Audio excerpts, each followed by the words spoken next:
I thought it would be a good idea just to discuss my approach to coaching, how I structure my classes, and I guess the training philosophy or theory that I follow in regards to how I actually try to get my students to learn the skill, right? How do I go about skill acquisition? How do I actually get them good at Muay Thai, or I guess whatever it is that I'm trying to teach?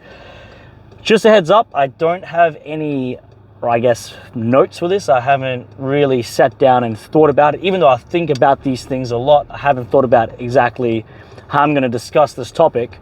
So it is going to be a little bit, just right off the top of my head.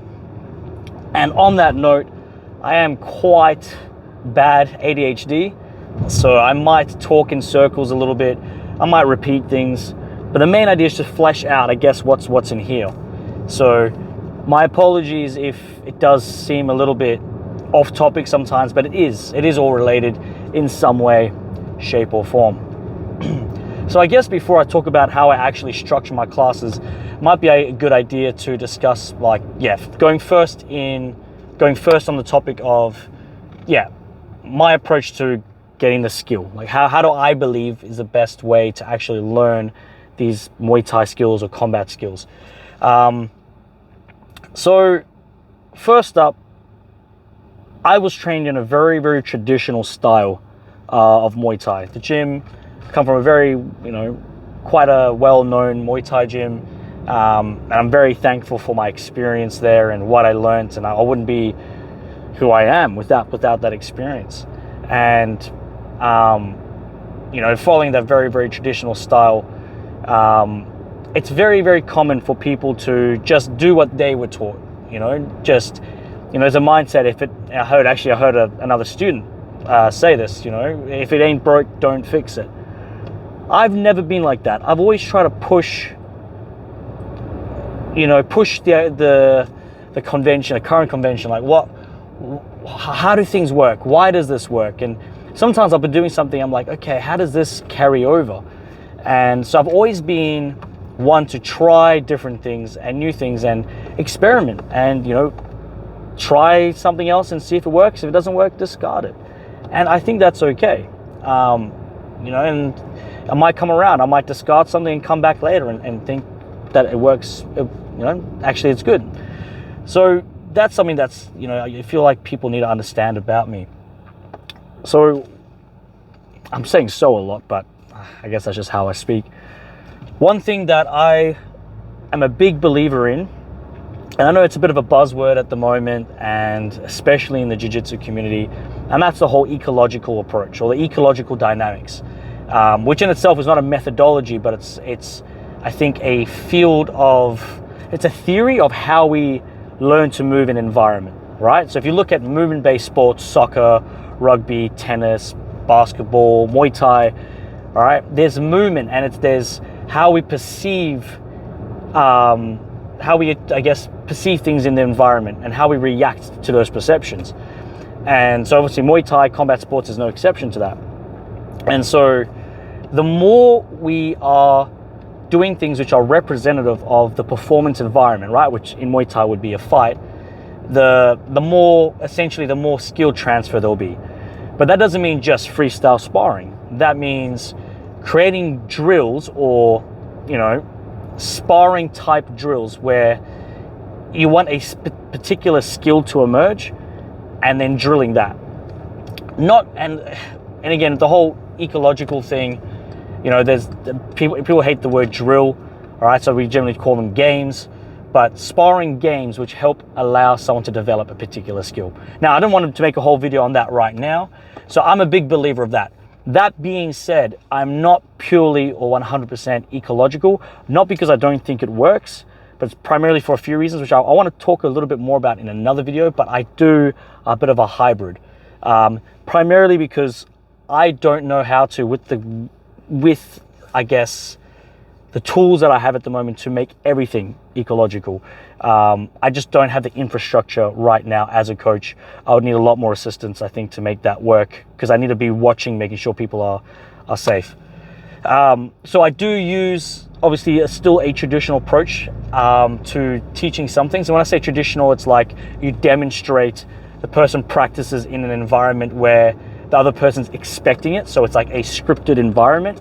So I'm going to throw a jab, you block the jab, this is how you block the jab, you know, where that would be kind of against what is called ecological. All right.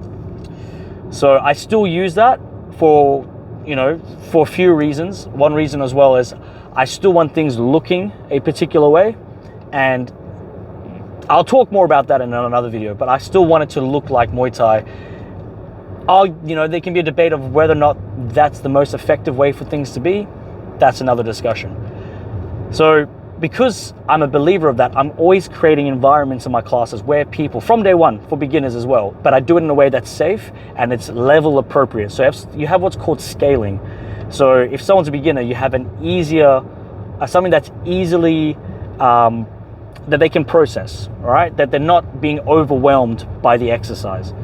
Where someone that's more advanced, there's more coming at them, they're able to process all that, and they're able to perceive, they're able to get the information from the environment, and they're able to react. And that skill, you know, is getting better. Their perception and their action on that perception is getting better. I don't know if I'm explaining everything in the best way, but I think you'll understand what I'm trying to say. So that's where the real skill is, you know, distance management, timing. For me, that's way more important than how pretty your kick looks. Not that there's no utility in that, but that's for me more important, even if someone looks a little bit messy. So I'm trying to create that sparring environment while at the same time still trying to monitor form and technique, because again, I want things to look a particular way for a particular reason. So if anyone comes to my classes, straight away after they do a class, they'll notice it's not like your traditional kind of format. I still start with skipping, because even though arguably it's not the best way to warm up, in regards to so this is another thing, right? This is that needs to be understood. If I have an hour class, my intention is, how do I get the most out of that hour? How do I get someone to get the most amount of skill development in that hour? So if that's my intention, there's no point me doing 20, 30 minutes of cardio exercises, right, which have no transfer, that aren't, you know, it's not actually applicable to the skill of fighting. That's just pointless. Now, obviously conditioning is important as you're getting ready for a fight, or just in general to improve your fitness. But for someone who just wants to learn skill and they want just general fitness, I'm not going to try and kill them. I'm not going to say go do a 10K run before class starts. Okay, now if you want to run, I'm not going to hold you back, but that's not what I'm going to do. As now, following that same idea, I'm not going to make someone skip for 10 minutes before class.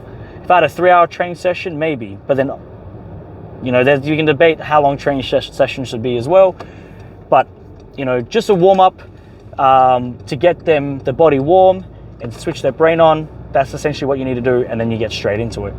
But I still get people skipping to start with, primarily because I'm already out of the box, so to speak, of what people expect Muay Thai to be. And I didn't want to go so far that people come in and then they think it's not Muay Thai, when ultimately you're learning the Muay Thai skills. But I wanted it to keep some sort of resemblance to what is in a regular Muay Thai class. So we still do sparring. We still do skipping. I cycle on days between days where we do pad work and less or more pad work, and then the other day, every second session is pretty much some sort of live sparring work, following what's known as the constraint-led approach. That's basically the methodology which allows you to express what's known as the ecological approach, so that training in the environment. So, you know, I'll create a sparring game, but I'll put restrictions on it, so it forces them to work their jab, and maybe it forces them to work the relationship between their jab and their low kick. I mean, it's a bit of an oversimplification. Depends on the skill that I want to develop, but that's what I do. So I do lots of that kind of stuff, and I've noticed, you know, especially for people in the beginning, where within a few weeks, they're moving well, they're reacting, they're blocking, they're timing, like even sometimes after the first or second session. Now there's degrees to this and there's levels to this, but for someone's first or second session, I'm sometimes blown away by what they're doing. Now, like I said, I still try to make it, to the best of my ability, I still try to work on the movement mechanics in a way where I try to make it look a particular way. People who are pure ecological will hate that. That's, not the actual pure way of doing it. But like I said, I've got my reasons. So that's primarily it. So I've got my skipping, then I'll do a warm-up. I do think there's better ways to warm up, but I've kept that in there for a reason. And I don't think it's a harmful exercise. I think, there's physical benefits to skipping. We'll start with a bit of shadow boxing as well. Could potentially replace that with even a better drill. But again, like I can imagine someone coming to a Muay Thai class and they've done Muay Thai before and like, what? There's no skipping, there's no shadow boxing. And before they've even done the class, they've already made a judgment. And then sometimes when you've made a judgment, it can cloud your judgment for the rest of the session. And if you don't know anything about the stuff, you just think it's weird. And yeah, so one session could look like skipping, shadowboxing, 3 rounds of pads, and then some sort of live sparring drills. Another session will be after pad work. We'll do a particular skill that I want to develop, like catching the teep, catching the kick, parrying the teep, something a little bit more specific, and I actually demonstrate it. So I still do that sometimes. I follow a formula that I've written down, so it's like actually structured. And then, yeah, like pretty much every second session after shadowboxing, we're getting straight into some live contact work where the person's in the environment. They have to actually react to what's coming to them and react in a way that's, how do I put it? I communicate to the partner to not go too hard or too fast in the beginning, because it can be overwhelming if you're trying to spar and someone's throwing all those shots at you. And, the person's like, you can tell they're overreacting, they're sticking their hands out, they're looking away. So I try to control the intensity, but always with the end goal of building them up to the point where they can do it at a higher intensity. But we start off light. I've also got to, I don't like people hitting each other too hard because we do so much sparring. I don't want to take unnecessary damage, and I don't want people taking unnecessary damage to the head. So we do lots of light sparring. Then on our Fridays, we have a more heavier sparring day where we just free spar the whole session. And that kind of, that's a bit more intense. And if anyone's got a fight coming up, then I also modify their training, especially as they get closer and closer to the fight. I think that covers pretty much what I wanted to.